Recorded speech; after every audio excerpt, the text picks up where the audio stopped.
Hi, welcome to Richard Gabili YouTube channel, and for today's tutorial, I will be teaching you on how to change open mouth action in head tracking on iPhone X. But first, kindly subscribe to this channel and don't forget to hit the subscribe button and the bell to notify you for the new updates. And let's start.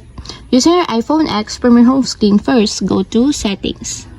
Then in the settings, scroll down and find the accessibility and then tap. Then in the accessibility, scroll down again and go to physical and motor section and then tap the switch control. Then in this part in the switch control, go to point scanning section and then tap the head tracking. And take note that the head tracking should be enabled to activate the actions that you want to change.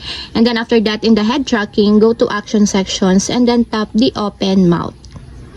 Then in this part in the open mouth, if you want to change your action into select item or scanner menu, just tap the action that you want, just like this, until there's a check mark on the side. And also, if you want to change it under the system section or the system actions, just tap the actions that you want. For example, the shortcuts menu, just tap it until there's a check mark on the side, just like this.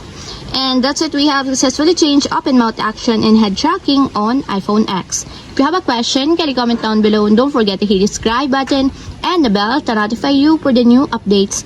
And thank you for watching.